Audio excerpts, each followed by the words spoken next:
25-30, 35-40, 45-50, 45. There goes Davis. Oh, my God. Davis is going to run it all the way back.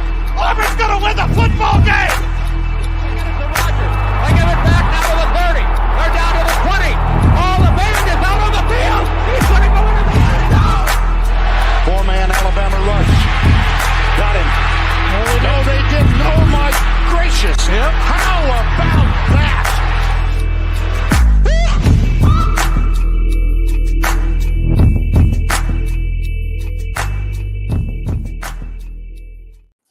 The playoffs delivered, fellas. Bar none, period, full stop. College football playoffs have delivered in year one. Welcome into the Three Technique, the semifinal reaction show as the Cotton Bowl has just gone final. Ohio State knocks off Texas 28-14. And we have the Marcus Freeman Bowl in the national championship this year. Ohio State, Notre Dame. We've got a lot to talk about. And we're so glad to have you guys filing into the chat here on the live reaction show. Trey Reeves, Garrett Turney, I'm Mitch Mason. Glad to have you with us, the Jimmies and the Joes, hanging out.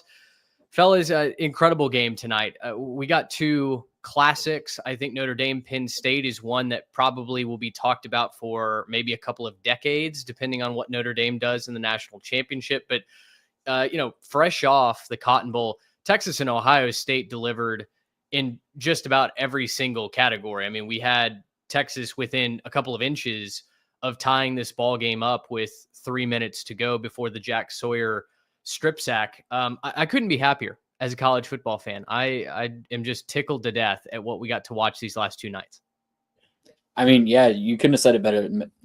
I couldn't have said it better myself, man. The semifinals delivered, and I love that it was teams that quote unquote weren't supposed to be there, right? With the upsets in the quarterfinal round, we got the teams that we were supposed to get and settled it on the field, and the game's just absolutely delivered tonight. I don't know. I'm sure there'll be someone on here that didn't watch the game and just looks at a box score and says, oh, it was a 14-point victory, so it can't be a good game. But obviously it came down to the wire, and can't ask for much more than that. Electric finish with a defensive touchdown as well. It was a tremendous end to this game. I think that last drive is a great place to start because just about everything that could have gone wrong for both teams at various points goes wrong. Texas gets a couple of big chunk plays. They have one of the plays to Gunnar Helm on the tight end leak basically called back because of a terrible unsportsmanlike conduct penalty against the Longhorns tight end. But then they get all the way down to the goal line and Steve Sarkisian gets cute. And Garrett, it felt like Texas got a little bit of their own medicine where the eventual game-winning touchdown scored by Quinshon Judkins is an and goal situation inside the 2-yard line. Nobody's been able to move the ball against Texas in those situations this year, and Ohio State punches it in. And then you flip it around, and Texas, who has had all kinds of woes in like the 66th percentile in scoring a touchdown in the red zone, they're within just a couple of feet of tying this ball game up. They get cute, and Jack Sawyer, a couple of plays later, strip sacks and takes it to the house. Yeah, I think it just kind of showed belief in your guys, just kind of looking at some of the off-the-field dynamics, right? If you believe in your guys to go out there and get the yard, then you're going to be all right, right? And I think it just kind of showed you believed in your people, right? You look at what Ryan Day was able to do. He was able to say, if we're inside that 10-yard line, I'm going to give it to Quinshon because I know my guy's going to go deliver for me. And that's what he did twice. Like, again, like kind of trying to hand it off and get him to run between the tackles against Texas has not been a feat very many people have succeeded at in the past, several months. But, you pair that with what Ohio State was able to do, their belief in their guy, they decide to do that. On the other side of it, though, Texas has been able to impose their will running the football for a large majority of this year. But these last couple weeks, against Arizona State and now against Ohio State, we're kind of seeing some of that fall short, right? Only rushed for 58 as a team. Wisner held to 46. The rushing came up a little bit short tonight, and it was evident on the goal line as well, right? Evident on the goal line when, you try to get that first yard, right? There's, first and goal from the 1, basically, and then you don't get it. Then you try to go outside again, kind of like what you're saying, getting cute, and you get knocked back a bunch. Now you're looking at a third and, longer goal. You're no longer on the goal line. And that's where you get these mistakes, right? Obviously trying to force it on fourth. I'm not going to give, Quinn too much of an issue there, but it's it just shows that, when you tried to get cute there, you try to not go to what your bread and butter was. You didn't believe in your guys to go and get that hard yard. That's going to be, I think, a play call that a lot of Texas fans question going forward, saying, really, you didn't want to try to go up the middle one more time, just see if we couldn't have gotten that score, on second. Get cute on third, right? I understand maybe a third down call, you want to get a little cute, but on a second down, you don't want to try to just say, hey, one more time, give it your best shot, throw an extra blocker in there, get a lead blocker in there, anything you can do to find that 1 yard. I think it just shows belief in your guys, and Ohio State had a little bit more belief in that tonight. It felt a little bit like Oklahoma State coming up short against Baylor. It did. Championship from a couple of years ago. Trey, this game was just quirky as all get out, man, because you felt like Ohio State did so many things right in that first half to keep Texas on their heels. They didn't allow the early score. Objective number one, check. They took the early lead, check. And then suddenly it felt like, you know what? Like Ohio State's kind of playing with their food right now. And it feels like Texas is going to come back into this game. And sure enough, we forget to cover the running back on a wheel route. Touchdown Texas. We're all tied up. And then you have just a mind-blowing, head-scratching call by Pete Kwiatkowski to send a corner blitz with like 23 seconds left. And majestically, Ohio State has a halfback screen dialed up and TreVeyon Henderson goes 75 yards.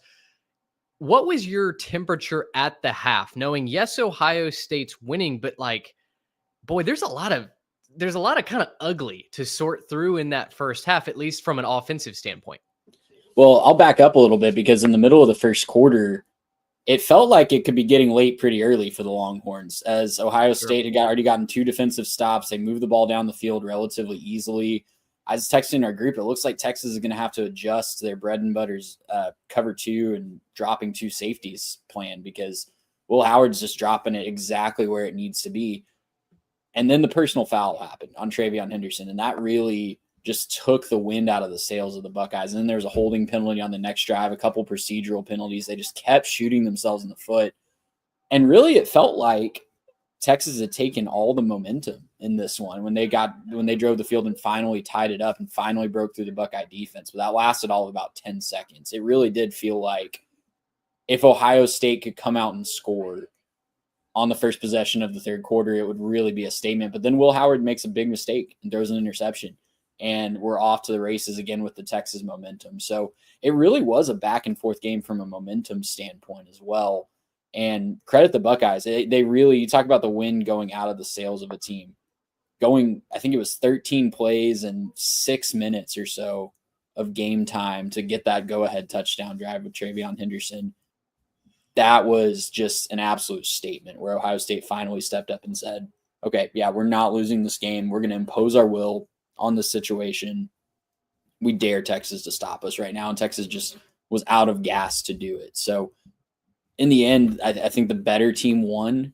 It was a lot of talented players on that field tonight, but the better team just made a few more bigger plays when it really mattered to seize that momentum and carry it through to the end. And it's 2 years in a row, really, where if you're a Longhorn fan, you're thinking, man, I'm right there on the goal line in the national semifinal with a chance to tie it up or take the lead with a 2-point conversion. That's just gut-wrenching, man, of how close you've been and just come up just short, right? The Washington game last year, the broadcast reference in the Sugar Bowl, this one being on the 1 yard line, 1st and goal. It's just, it hurts. It has to hurt if you're a Longhorn fan tonight to just know how tantalizingly close you were at that one.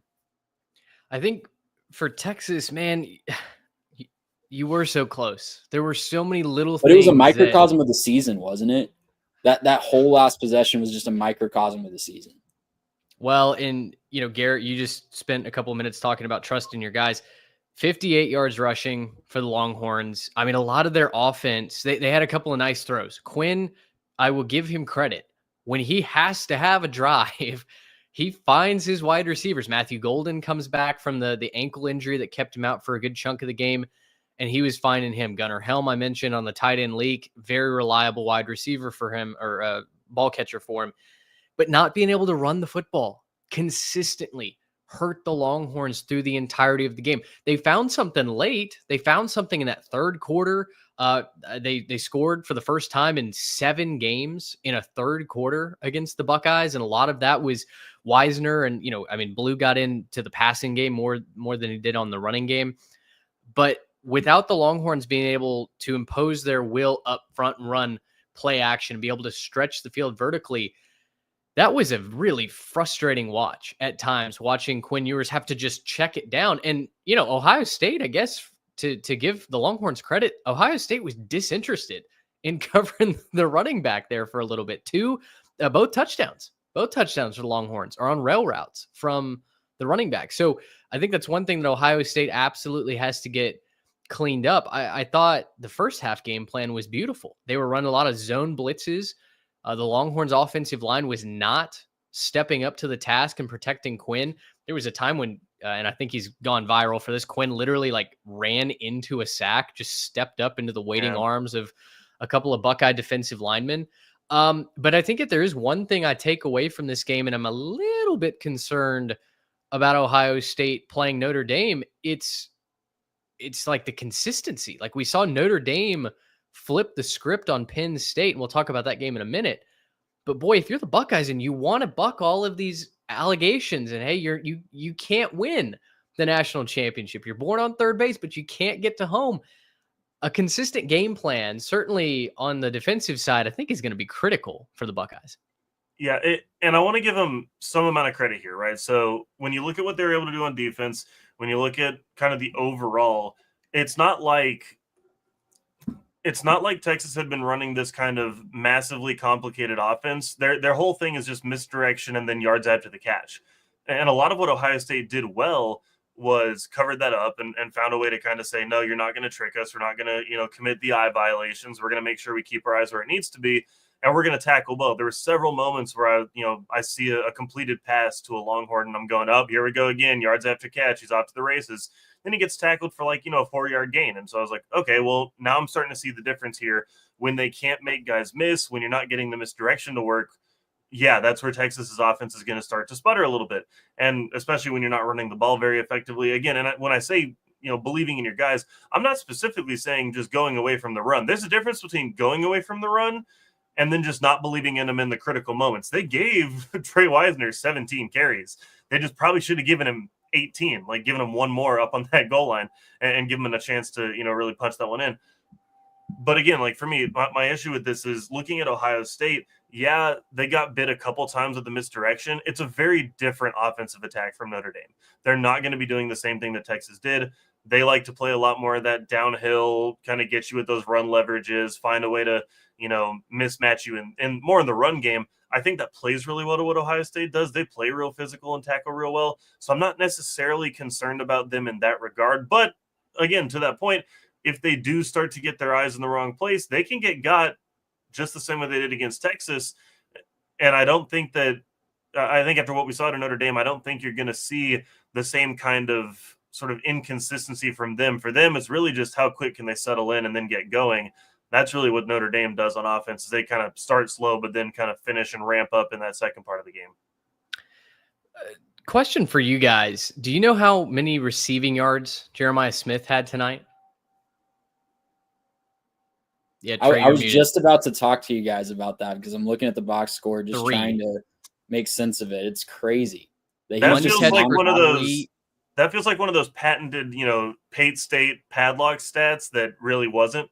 And so, I think that's one of those where he says if it's 3 yards for Jeremiah Smith, you can padlock that away. And nope, that's just, I think it goes to show just how good Ohio State's team is. You had different guys stepping up. Who'd have picked Carnell Tate for their leading receiver? I think I even joked earlier when he dropped that touchdown, that'll be the last target he sees tonight. He leads them in receiving for the evening. Well, credit to Texas defense for obviously having a game plan around Jeremiah Smith. But you're right, the depth of that wide receiver core at Ohio State is just absolutely scary. I'll go one other one. Guys, the Texas wide receiver room. I know Isaiah Bond's been banged up, but 1 for 8 on the other side of the ball. Quinn and a bad drop. and a bad drop. A Absolutely. terrible drop. And it would be Yeah. bad to not mention that Golden got banged up, and so that's a Right. big loss. He's been their best receiver for the last several weeks, and probably really honestly the entire season. But Yeah, he's been a serious absolutely. difference maker. Not having Right. him, only getting 2 catches out of him, was a big deal. To the point that you guys were making earlier, Quinn completed 23 passes, and quick math, 13 of them were to running backs or tight ends. Yeah. So there just wasn't an effort between that. There were moments where they were pushing it down the field just a little bit, but there just wasn't a consistent effort to push it down the field.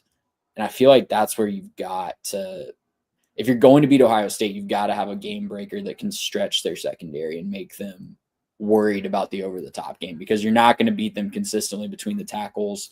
You're not going to beat them with east-west stuff consistently. You're going to get a few plays like Texas did throughout the course of the game, but consistently when push comes to shove down at the goal line, especially, you're just not going to beat Ohio State consistently. They've shown that all year long, that you're not going to beat them in those situations. So you've got to force the issue by stretching them out over the top. And Texas just could not do that tonight. It was a combination of injuries, combination of a lot of things, but that was a key stat for me. Well, and to add on to that, you can succeed going east-west as Texas has this season, but you have to be able to run the ball, because what Ohio State was doing, at least in the first half, and then eventually they kind of turned it back around, they were just running like cover 4 shell. They were saying, if you want to try and throw the ball down the field, no, you aren't. You're going to have to throw it in front of us, and we're going to rally and make the tackle. Now, why they weren't covering a running back for like 12 plays in a row, I have no idea. Get that cleaned up. But Quinn early had some opportunities to trust his arm, step into a throw, and try and hit his wide receiver out of a break against that zone shell. He was unwilling to do that. He just wouldn't pull the trigger. And that's what cost Texas a lot in that first half. If you're able to run the ball, though, Ohio State has to commit more bodies to the box. And that's how Texas' offense would have been able to succeed. But like I said earlier, 58 yards, right? The common denominator for the two losers of the semifinals is they just didn't get their wide receivers involved. Now, we'll talk about Penn State and Notre Dame in just a second, and that is the most extreme example of that conundrum that you can possibly talk about. But I thought for Texas, early they had to find what was going to work, and there wasn't much. But give credit to Quinn Ewers. I'm actually going to put, I think, more of the emphasis of that final drive on Steve Sarkisian. I think Quinn Ewers did enough to put his team in a position to succeed. Yeah, of course, he threw the interception late. He had some bad throws in there early. But I really, like I said earlier, when Quinn needed to have a drive, we saw it against Arizona State. We saw it here tonight. He put his team in a place to succeed. And, Twitter immediately blew up on that goal line stand with like, what's the point of recruiting all of these 300-pound, 330-pound offensive linemen if you're not going to use them? If your lead blocker, when your season is on the line, is going to be a 175-pound wide receiver, right?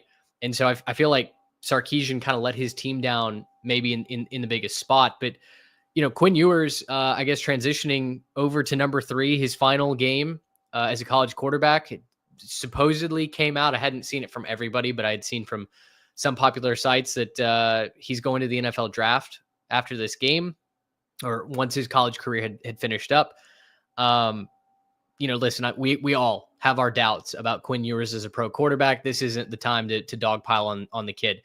I think what is important to mention here is his Texas career sunsets, and now they transition over to Arch Manning.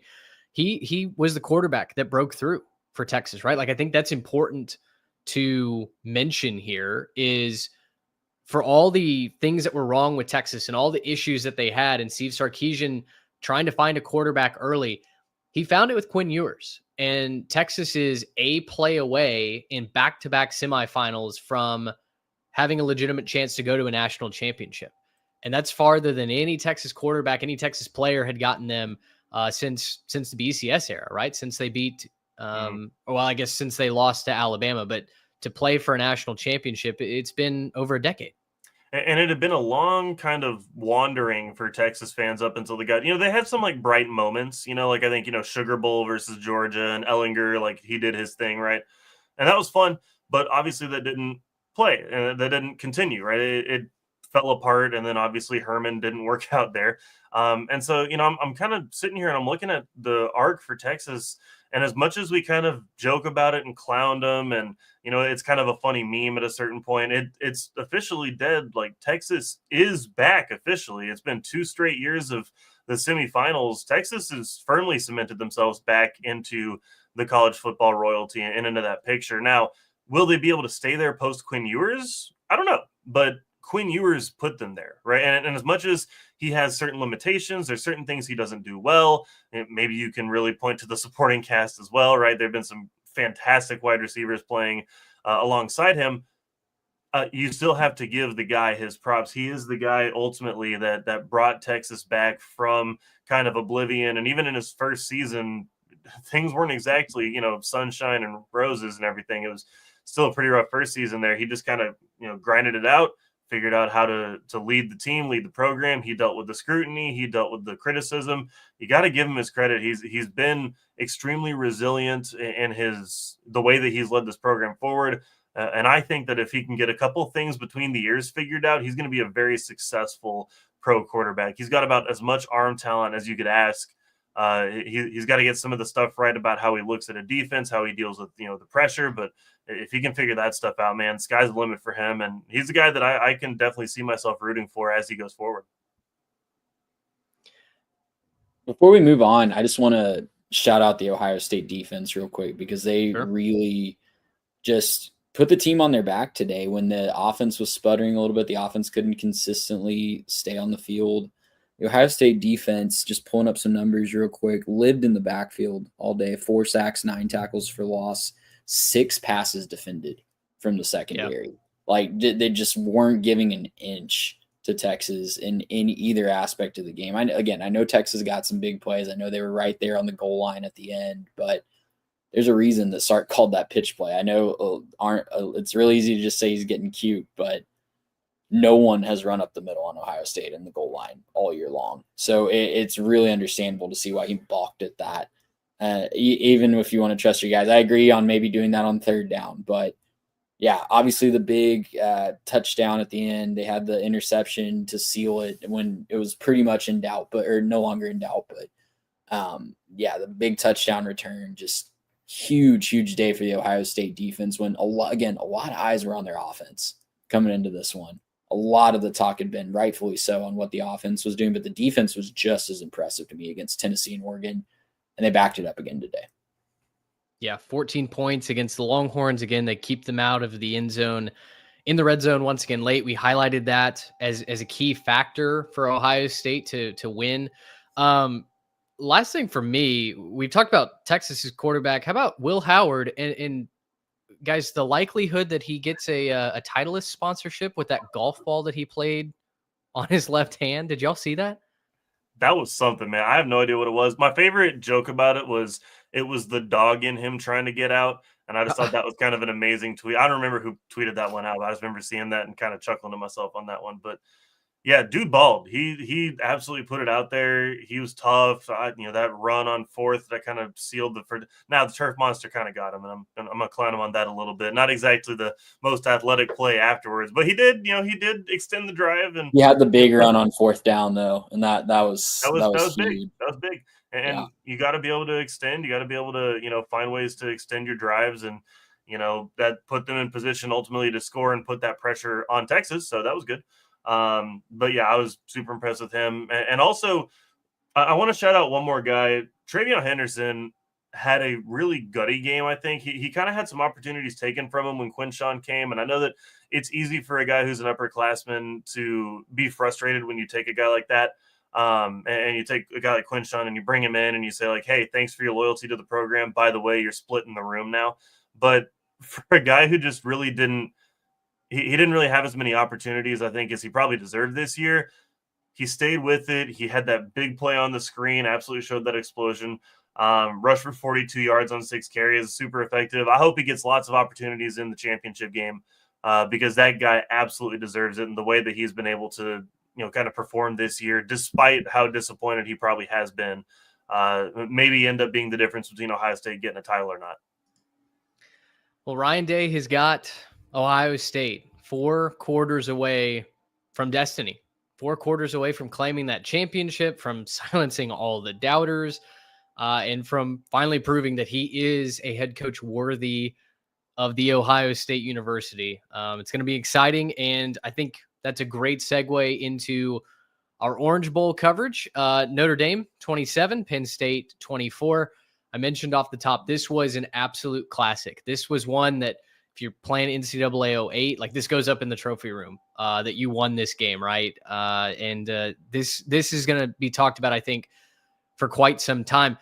It was as ugly of a rock fight as we predicted it would be, Trey. And we talked about neither team really having the consistent explosive offense. Both teams need kind of the home run.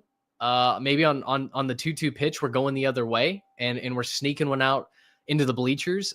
Jeremiah Love was not fully healthy. He had a knee brace on. He still managed to look just fine. That touchdown run that he made from like the 3-yard line might be the greatest 3 yards in Notre Dame history. But just initial takeaways from a 3-point victory over Penn State. When you look back now, I guess 24 hours, what's still kind of stuck lingering with you? The ending of that one, just the gut wrenching ending of that one. If you're a Penn State fan, where felt like you had all the momentum of the world, you get a huge stop for Notre Dame to stop Notre Dame from kicking a game winning field goal, and then just literally throw it away. Drew Aller I really didn't have turnovers on the bingo card in this one. I thought the defenses would make big plays, but I really trusted both of these quarterbacks to take care of the football. You look at it, Riley Leonard had 2 interceptions.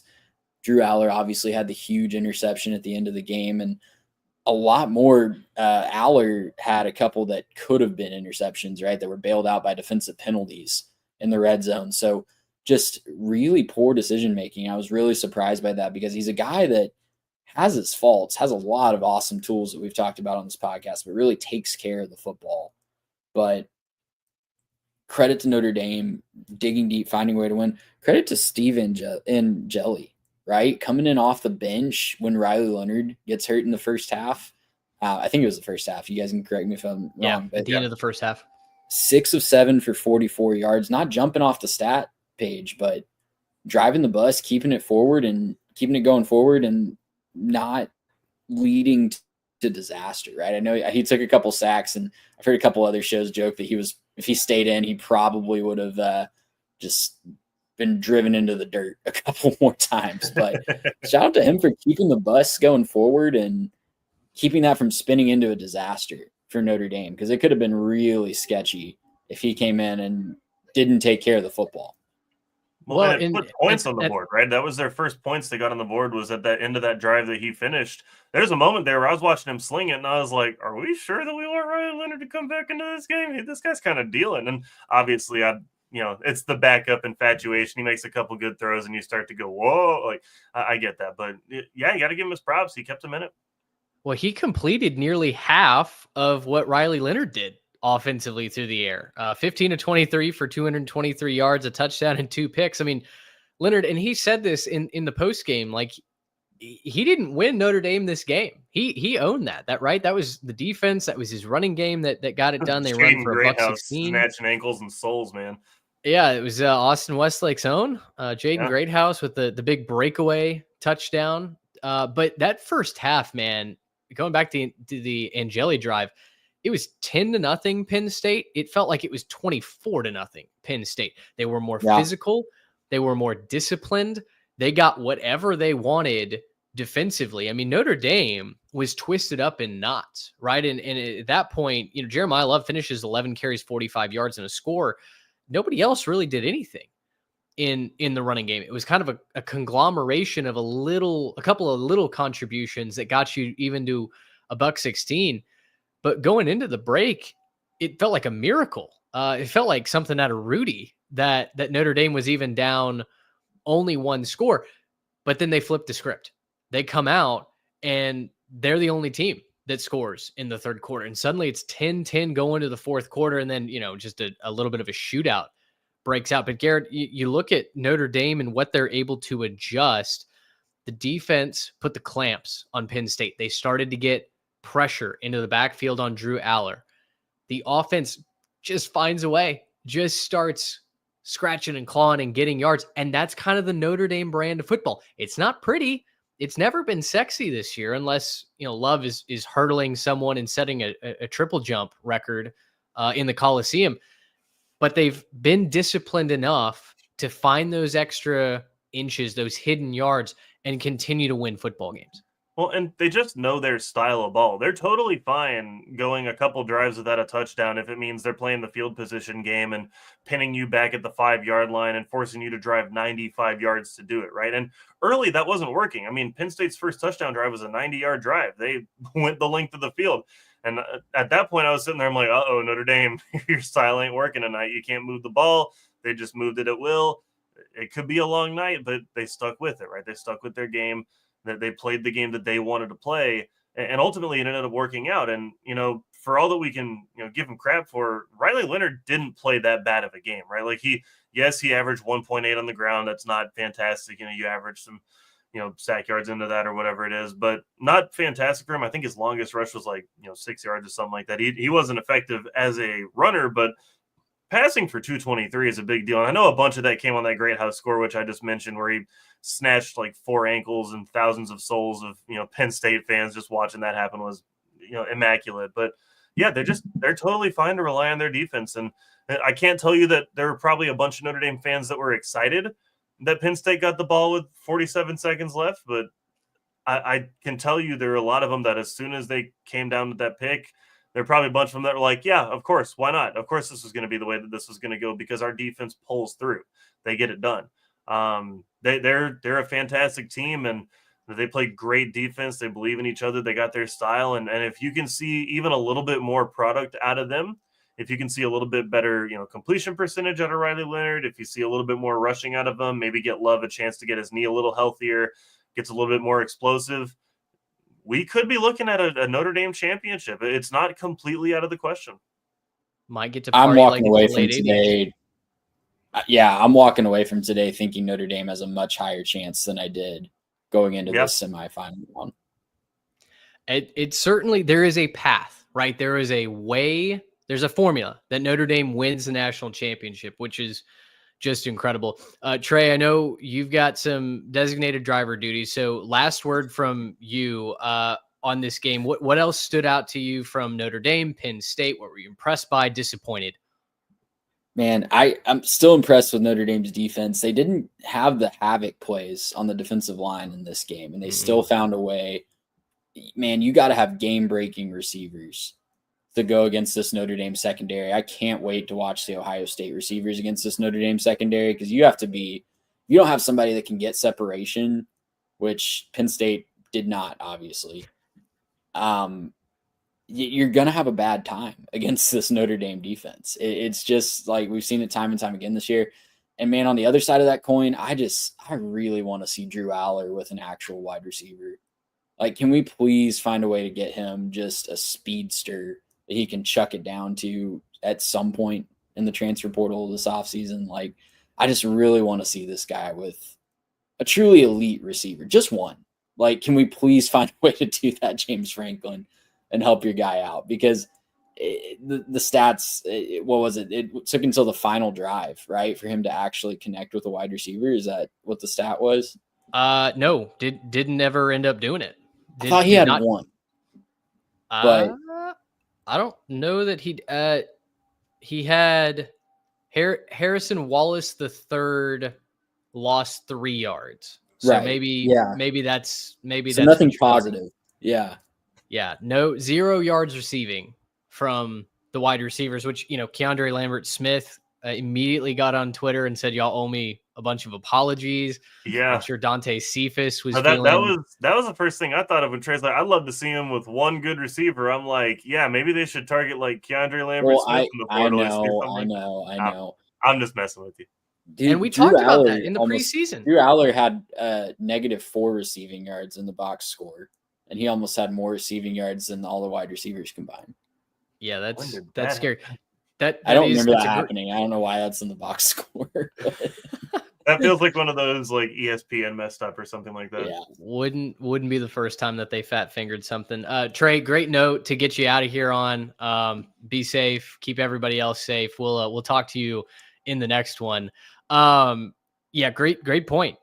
We talked about that in the preseason. That Penn State lost their weapons, their go-tos. And that was one of the things that I remember specifically. I went back and found the clip when Penn State was winning because I thought I was going to have to eat some crow. We had a clip back from April or May where I announced my intentions to jump off the Penn State bandwagon. If you're new, if you're here in year 3 of the show, year 1, very high on Penn State. Year 2, I picked Penn State to go to the playoff, right? So this preseason, I had to draw a line in the sand. And I gave a bunch of reasons why I believe that Penn State was not a winner, why they couldn't hang a conference banner, which almost happened, didn't, and why they weren't going to be a threat to win a national championship. And the lack of wide receiver talent was one of those issues. When you have guys like Keandre Lambert-Smith walking out of that room when they are the clear-cut number 1 option, that was sending off alarm bells for me. And we talked about Drew Aller as well. What a just head-scratching performance. You talk about the moment being too big for a kid.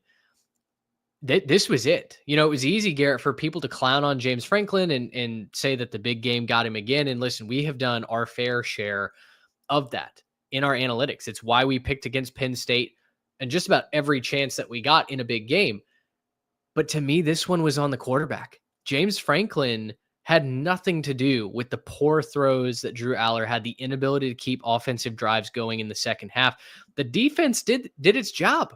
I mean, the defense played really well for the Nittany Lions, but when you look at the head-scratching decisions that Aller made time and time again, especially in that second half, like I can't ethically feel good about putting this game on James Franklin. I mean, it's hard to put the game on the guy who wasn't on the yacht, and I don't know if that's a for sure thing. And I'm pretty sure that wasn't him. Definitely was fake. Pretty sure that wasn't him. But either way, no, it's I don't know. I have a hard time with this one because I really think both teams played well. Like this, you mentioned it off the top. This is one that might get talked about for a long time.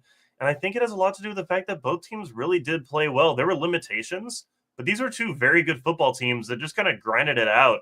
And I think the better team won. But this might be one of those games where you play it 10 times, it gets mixed 5-5. Like these are 2 very well matched teams, very evenly matched teams. And at the end of the day, Notre Dame made 1 or 2 more plays that Penn State just didn't. And yeah, you can look at the receiver room, but like a guy like Tyler Warren is a difference maker. And he played well in this game, not extremely well.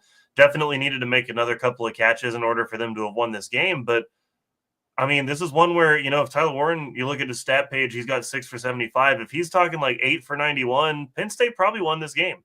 And if you just do a little bit better in a couple of places, this is a place where Penn State wins. And yeah, you can put it on Drew Aller, but I'd like to look at the quarterback, performances against Notre Dame over the course of the year. I don't know if it's so much moment being too big as it was like, yeah, Notre Dame's freaking good. They're just really good on defense and they get the job done. And so, yeah, there were moments and yeah, there were really some head scratchers with Aller, but man, I'm not going to crucify the kid on this one. He had been really good the last several weeks. He had played really well in the back part of the season. And I don't think Penn State's in this position without him. So, yeah, wasn't his best game. Definitely not. But that's what good defenses do is they make quarterbacks not play their best game. You can look at that in the Cotton Bowl. Neither of those guys played their best game, and it had to do with 2 good defenses. And it was the same here, right? Really, the only quarterback who I think outperformed expectations was Riley Leonard. I didn't expect him to pass for 223. That was kind of a big number for what I would have expected out of Riley Leonard. I probably expect those 2 stat lines to flip. But, end of the day, better team won, and it had a lot to do with the defense of Notre Dame just stacking up and playing good coverage and forcing tough throws, really tough throws, which Drew Aller did not make. Well, Notre Dame heads into the national championship having beaten 7 ranked opponents on their schedule this season. They set up the Marcus Freeman Bowl in the national championship. Marcus Freeman, a defensive captain, a linebacker at Ohio State, a coordinator for the Buckeyes, We know that he bleeds scarlet and gray, and yet here he has Notre Dame at a true opportunity to win a championship, really for the first time since the 80s. And we talked about that in the semifinal preview. Yes, they've made the BCS national championship, but we all knew they weren't going to beat Alabama, right? We all knew that those Notre Dame teams were not actually cut out to claim a championship.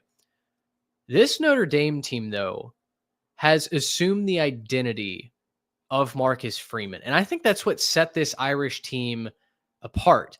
You look at even like a Penn State. What's James Franklin's identity, right? I don't know that I have a clear-cut answer, but I know what Marcus Freeman's identity is, right? It's attention to detail, it's dedication, it's playing for each other. And we saw that this entire season. After that Northern Illinois loss, the entire country counted Notre Dame out. Season's over. There's no way they're making the playoff. There's no way that they're going to run the rest of the table after a loss like that and deserve to get in. And not only did they rise to that challenge, they fixed the issues, right? They found a way to execute. Mitch Jeter gets healthy, finally, as a kicker, and suddenly they start executing even on special teams. And suddenly Notre Dame becomes a very physical, tough-nosed, detail-oriented football team around Marcus Freeman, who that's his entire personality. And, we'll preview this in this upcoming week for a full national championship preview, full X's and O's. We'll dive into the stats.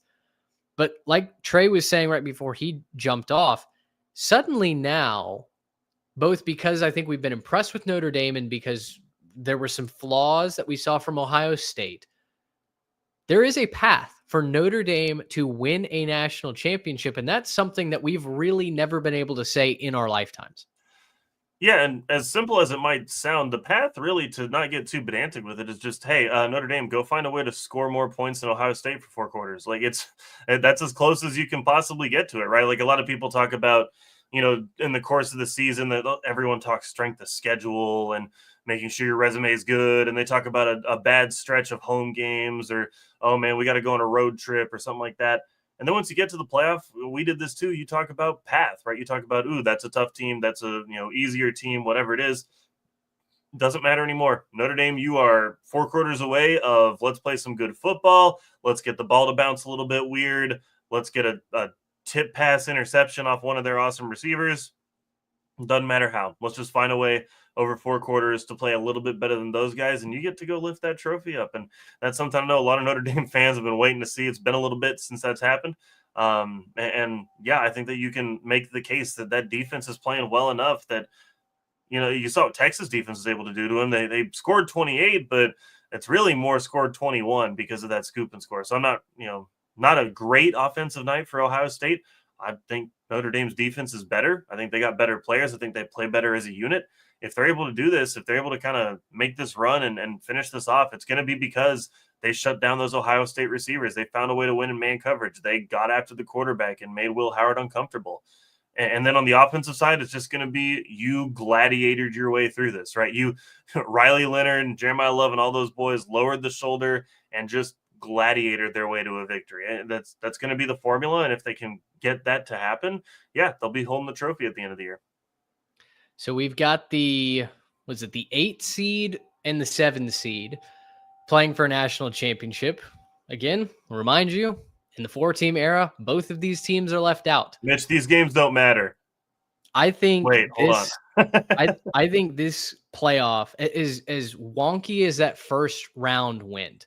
And as much as we had to stand up on the walls and defend the siege towers that were coming in, saying that this is the stupidest system and it doesn't work, and why on earth are we going to sign up to watch another weekend full of blowouts?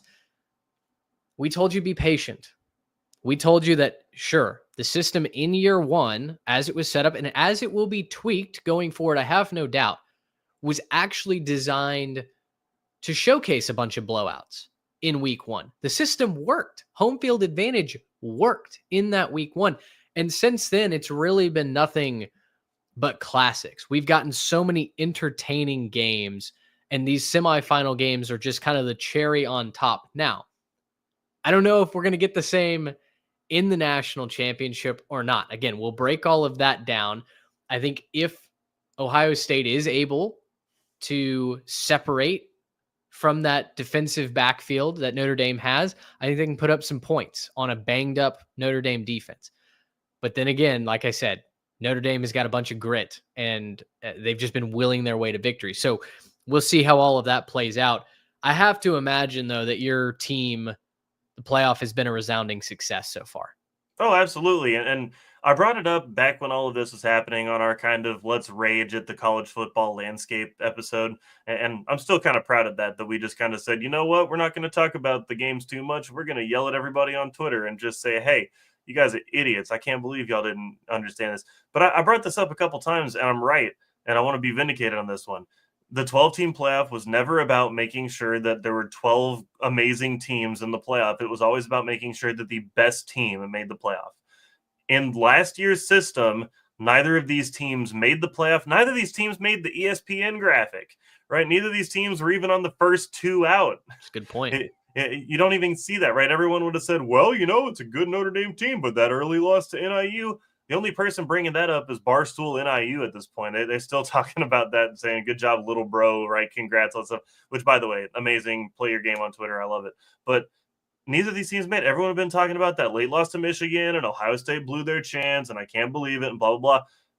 The two best teams have made it, right? They've been battle tested. They've played fantastic teams to this point. You talk about Ohio State having to go through Tennessee and then Oregon and then Texas to get here. That's a tough path. Not to take anything away from the fact that Notre Dame, you get Indiana, maybe not a traditional power, but a very good team. And then you match them up then with, Georgia and then Penn State. Both of these teams have gone through fantastic teams to get here. There's no doubt in my mind that the best team is playing in this championship game. I don't know who's going to win. Maybe some fluky stuff happens. Maybe there's an injury. Who knows? But one of the best two teams will be playing on that field on the 20th, and I don't have a doubt about it. The only downside to this system is we have to wait 10 more days to crown a national champion. I mean, it's going to be nearly February by the time that we hoist the trophy. Thing that I'll say is we always complain about how long and dark and cold the offseason is. This kind of elongates the we sort of kind of care and the season's still kind of going, right? We still have one more college football game until it's all over and we turn out the lights, the party's over. I don't know, man. 10 days is wild. Wild.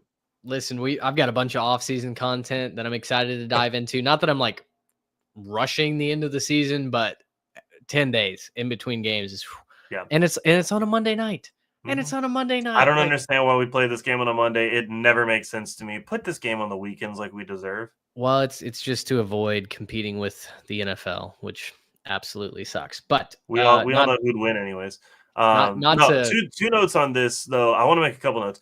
One serious and one not very serious. I'll start with the not very serious one. Notre Dame's best chance might be the fact that their uniform combo is pretty close to Michigan. I know that navy and gold ain't exactly maize and blue, but that's a close combination. And if you squint, you may not be able to tell the difference. That could get in the head of some of those Ohio State guys. And the more serious note, it's really been now since 2019 that a dominant offense has won. I'm really curious to see if this string of defensive champions is going to continue, right? It's really been – I know that Bama team was really good in 2020 on offense, but, man, their defense was astounding as well. I really am curious to see, like, with those two Georgias and then Michigan, those all being defensive champions and watching the defensive prowess those teams had, really, really curious to see if that trend continues or if we get back to this being like an Ohio State scoring 50 in the Natty and talking about how it was an amazing offensive performance. It's really fascinating to see, and I think it's cool to see how in this new era of football, when everyone's complaining about how easy it is for offenses and there's too many penalties and blah, blah, it's still those dominant defenses that end up winning the day for the past couple of years. I agree. We've been championing defense as the calling card for quite some time on this show. It's gonna define the national championship, just like it's defined the playoffs to this point. And I do think if we get the best of both teams, we're in for another classic. I think that is very much on the table. Last thing from me. National championship prediction will put a perfect record on the line. I'm 10-0 in my playoff predictions so far. So we're going for a perfect bracket next Monday night. I'm going to have to think long and hard about that one. I know it's a big time right now for, Ryan Day and Marcus Freeman. I get that it's a big time for them in their programs, but maybe even a bigger time for Mitch Mason and the 3 Tech Pod. Someone hire me to be in their front office. There it is. No, please don't do that. Been there, done that. Happy to be retired. No, I won't go. I don't want to. Make me say no. Make me say no. How about that? All right, man. Let's get out of here on that. Just goodness, tremendous content. 2 semifinals that absolutely delivered. We're so fortunate to get to cover this, and one more game. National championship game, great storylines. We'll be breaking that down. We'll have content all week long for the Jimmies and Joes on Twitter, on Instagram, on our YouTube channel. If you're watching us or if you're listening to us on the podcast side, Spotify, Apple, make sure you're subscribed to the other platforms as well. For Trey Reeves, Garrett Turney, I'm Mitch Mason. Happy semifinal night. Let's go crown a national champion. We'll do that next time. So long, everybody. Gracious, how about that?